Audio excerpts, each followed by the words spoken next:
ચાલો હવે પૃષ્ઠ રસાયણ શાસ્ત્રની અંદર આપણે કલીલની બનાવટની ચર્ચા કરતા હતા. કલીલ કયું બનાવતા હતા આપણે? તો કે લાયોફોબિક સોલ. લાયોફોબિક સોલ આની આપણે બનાવટ ભણતા હતા. હવે એમાં પહેલી બનાવટ આપણે ભણેલા હતા રાસાયણિક પદ્ધતિઓ, ઓક્સિડેશન, રિડક્શન, દ્વિવિઘટન અને જળ વિભાજન. બીજી પદ્ધતિ હતી એ વિદ્યુતીય પદ્ધતિ અને ત્રીજી પદ્ધતિ છે પેપ્ટીકરણ. પેપ્ટીકરણનો મતલબ શું થાય? અંગ્રેજીમાં એને બોલાય પેપ્ટાઇઝેશન. તાજા બનાવેલા અવક્ષેપનું કલીલમાં રૂપાંતરણ.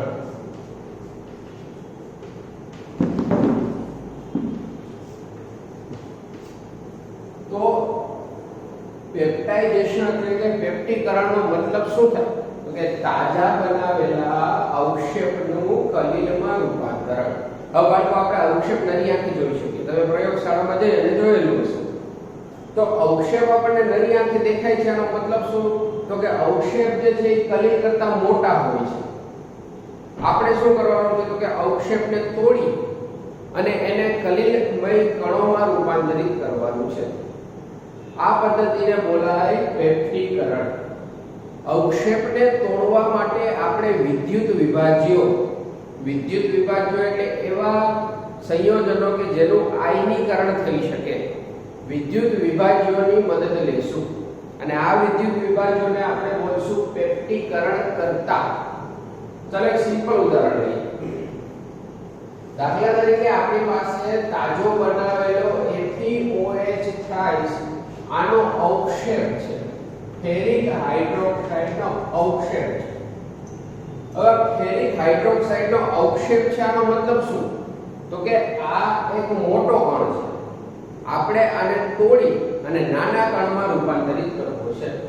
તો આની અંદર બાળકો આપણે નાખશું FeCl3, જેને બોલશું પેપ્ટીકરણ કરતા. શું થશે? તો કે FeCl3 વિદ્યુત વિભાજ્ય છે, એનું આયનીકરણ થશે Fe3+ અને 3Cl- માં ફેરવાશે. હવે વિચારો આ FeOH થ્રાઇસનો અવક્ષેપ છે. આ અવક્ષેપ જે છે એ છે FeOH થ્રાઇસનો, જે કદમાં મોટો હોય. અને કદમાં મોટો હોય છે આનો મતલબ શું? તો કે આપણે એને તોડી અને કલીલમય કણમાં રૂપાંતરિત કરવો છે. તો આ જે FeOH થ્રાઇસનો જે મોટો અવક્ષેપ છે એ દ્રાવણની અંદર આપણે નાખેલું છે FeCl3, જેને બોલશું વિદ્યુત વિભાજ્ય. જે શું કામ કરશે? તો કે અવક્ષેપને કલીલમય કણમાં એટલે કે મોટા કણને નાના કણમાં રૂપાંતરિત કરશે. અને આ માટે એને બીજા શબ્દોમાં બોલાય પેપ્ટીકરણ કરતા. હવે બાળકો વિચારો, આયન છે ખૂબ નાનો. જો રેન્જ સમજો, સૌથી નાનો આયન, એનાથી મોટો કલીલમય કણ અને એનાથી મોટો અવક્ષેપ. તો સૌથી નાનો આયન, એનાથી મોટો કલીલમય કણ, એનાથી મોટો અવક્ષેપ. હવે જ્યારે આપણે FeCl3 નાખેલું છે FeOH થ્રાઇસના અવક્ષેપમાં, ત્યારે શું થશે? તો કે આ Fe3+ આ આયન આ અવક્ષેપની સપાટી પર ચોંટી જશે. આપણી ટેક્સ્ટ બુકમાં લખેલું છે અધિશોષિત થશે. ચાલો આ અધિશોષિત થઈ ગયું. હવે ધીમે ધીમે શું થશે?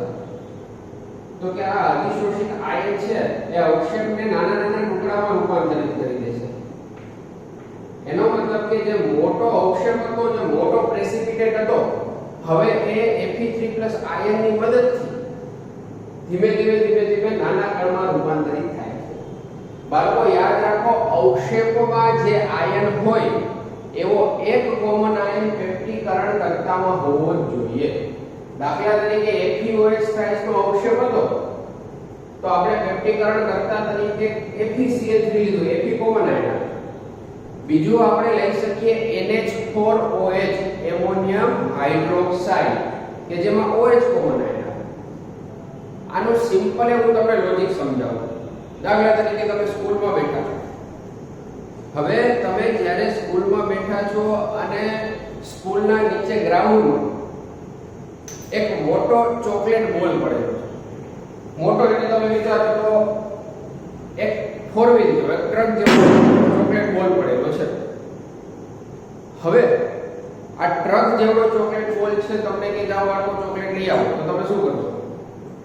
તો કે તમે જશો અને જેટલી ચોકલેટ તમારા હાથમાં આવે, તમારા ખિસ્સામાં આવે એટલે તમે ભરી લેશો અને ધીમે ધીમે ધીમે ધીમે એ ચોકલેટ બોલની સાઈઝ શું થશે? તો કે ઘટતી જશે.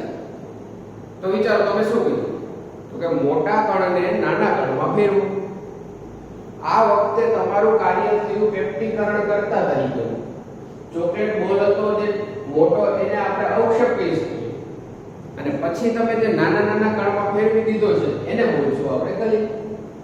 તો આ પેપ્ટીકરણ. પેપ્ટીકરણમાં વિક્ષેપણ માધ્યમ ફિક્સ જ હોય છે, વિક્ષેપિત કલાય ફિક્સ જ હોય છે.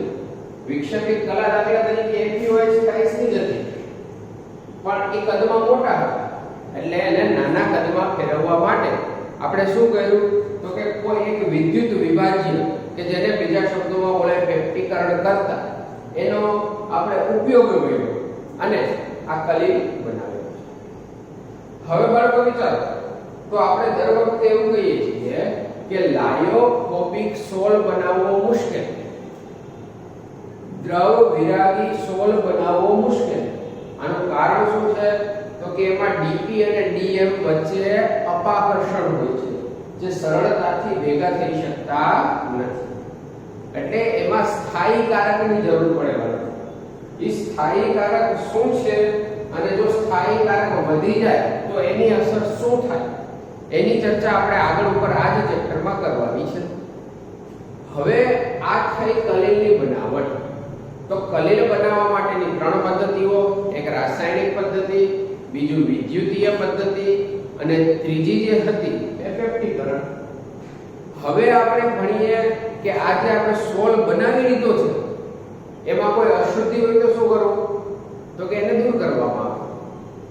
અને એ અશુદ્ધિને દૂર કરવા માટે શું કરવાનું? તો કે શુદ્ધિકરણની પ્રક્રિયા. તો જો બાળકો આપણે પહેલા ભણ્યા કલીલની બનાવટ, હવે બીજું આપણે ભણીએ છીએ કલીલનું શુદ્ધિકરણ. કલીલને શુદ્ધ કેવી રીતે કરવો? અંગ્રેજીમાં બોલાય પ્યોરિફિકેશન ઓફ કોલોઇડ.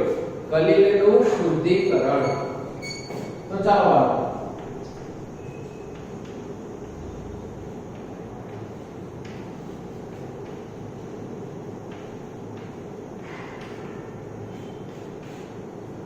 હવે કલીલનું શુદ્ધિકરણ કરવા માટે આપણે શું કરશું?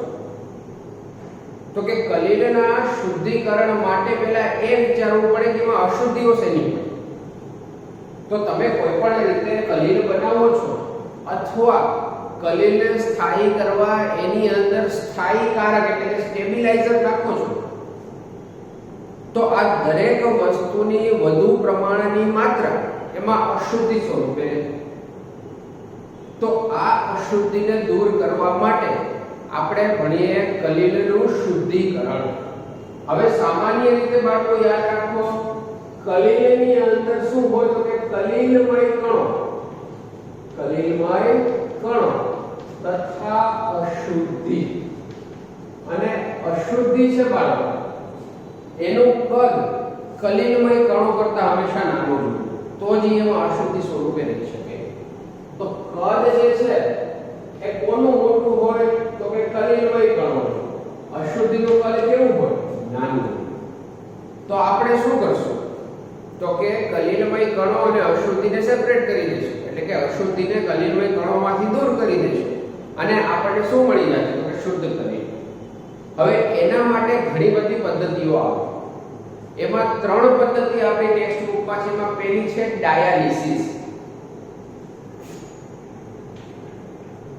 એને બોલે પાર સંશ્લેષણ.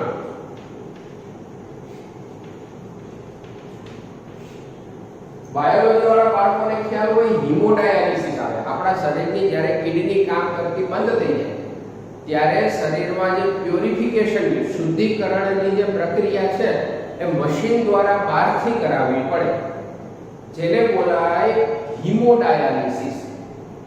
તો એવું જ આપણે કલીલનું પાર સંશ્લેષણ એટલે કે ડાયાલિસિસ ની આપણે ચર્ચા કરી. હવે ડાયાલિસિસ એટલે શું? તો કે કલીલના શુદ્ધિકરણનો એક પ્રકાર છે જેમાં આપણે અર્ધ પારગમ્ય પડદાનો ઉપયોગ કરશું, સેમી પરમિએબલ મેમ્બ્રેન.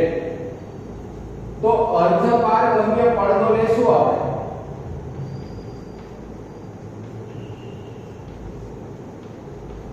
એ અર્ધ પારગમ્ય પડદો શેનો હોઈ શકે? તો કે કા સેલોફેન પેપર હોય, કા પાર્ચમેન્ટ પેપર હોય, કા બટર પેપર હોય, કા સારામાં સારો પડદો આવે Cu2FeCN6 કોપર ફેરોસાયનાઇડ નો. આ સિવાય મરઘીના આંતરડાની દિવાલ અથવા તો એગ આલ્બ્યુમિન એટલે કે ઈંડાનું આલ્બ્યુમિન આ પણ અર્ધ પારગમ્ય પડદા તરીકે વર્તી શકે. ઘણા બધા ઉદાહરણ છે. દ્રાવણો ચેપ્ટરમાં તમે ભણ્યા હશો, ચેપ્ટર બાકી હશે તો હવે ભણશો. તો અર્ધ પારગમ્ય પડદો આપણે લઈએ. હવે અર્ધ પારગમ્ય પડદાનું કામ શું છે? તો કે અર્ધ પારગમ્ય પડદો એક નાના નાના છિદ્રો ધરાવે છે. એ છિદ્રોથી નાના અથવા એના જેવડા કણોમાંથી પસાર થઈ જશે, પણ એ છિદ્રોથી મોટા કણોમાંથી પસાર થઈ શકશે નહીં. આ જ વસ્તુનો લાભ ઉઠાવી અને આપણે કલીલનું શુદ્ધિકરણ કરશું. તો કલીલના શુદ્ધિકરણ માટેની પહેલી પદ્ધતિ છે પાર સંશ્લેષણ ડાયાલિસિસ. તો ડાયાલિસિસ કરવા માટે શું કરવાનું? તો કે આ જે અર્ધ પારગમ્ય પડદો છે એની એક બેગ બનાવો. ચાલો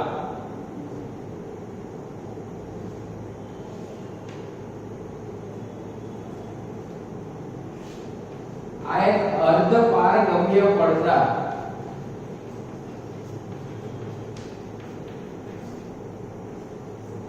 ની બેગ, એક અર્ધ પારગમ્ય પડદાની આપણે બેગ બનાવી અને એની અંદર ભરી દઈએ પાછું કલીલ.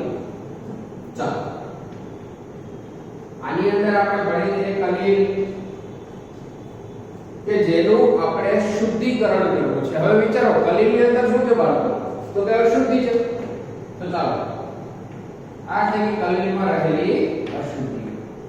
હવે યાદ રાખો કલીલમય કણો કરતા અશુદ્ધિઓ નાની હોય છે. એટલે કલીલમય કણો કરતા અશુદ્ધિ નાની હોય એટલા માટે આપણે ડાયાલિસિસનો ઉપયોગ કરીએ છીએ. હવે આને પીંગાડી દઈએ આપણે એક બીકરમાં કે જેની અંદર ભરેલું છે પાણી.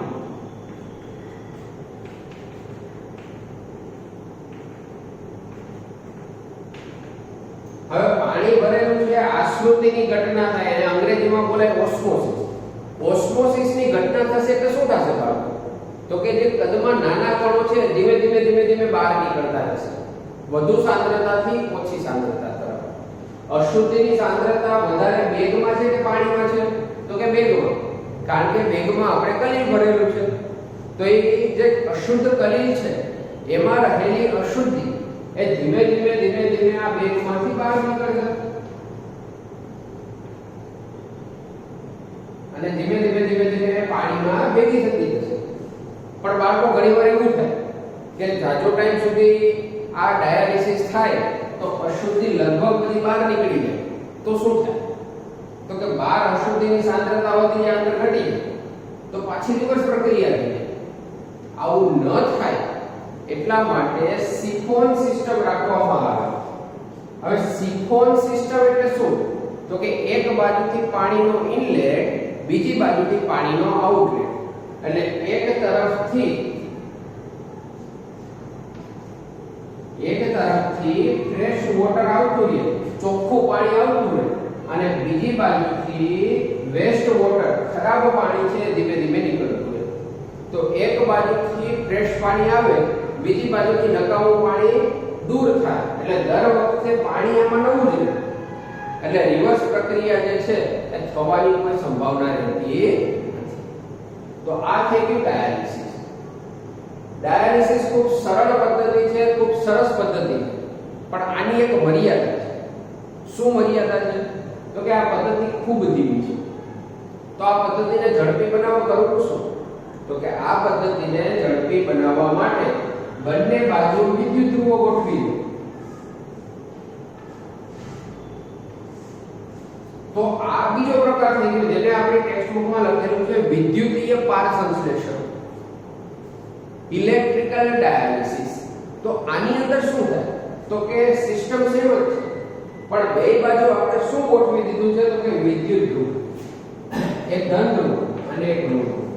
આવું કરવાનું કારણ શું છે તો કે અશુદ્ધિઓ જે કલીની અંદર છે એની પાસે વીજભાર છે. જે અશુદ્ધિઓ કલીની અંદર છે એની પાસે વીજભાર છે. હવે અહીંયા આપણે વિદ્યુત પ્રવાહ પસાર કરીએ એટલે શું થશે તો કે એ વીજભારિત કણો વિરુદ્ધ વીજભાર ધરાવતા ઇલેક્ટ્રોડ ઉપર જમા થશે અને આ પ્રક્રિયા ઝડપી બની જશે. તો ડાયાલિસિસ અને વિદ્યુતીય ડાયાલિસિસમાં બહુ જાજો ફેર નથી. ડાયાલિસિસની જ એસેમ્બલી વાપરવાની.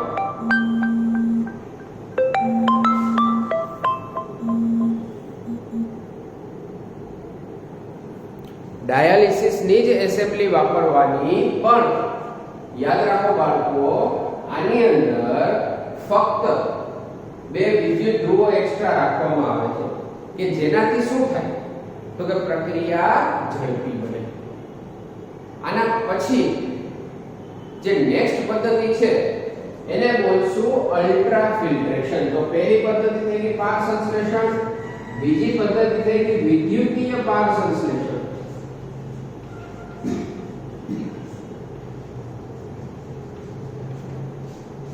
તો પહેલી પદ્ધતિ હતી પાર સંશ્લેષણ, બીજી વિદ્યુતીય પાર સંશ્લેષણ અને ત્રીજી છે અલ્ટ્રા ફિલ્ટ્રેશન.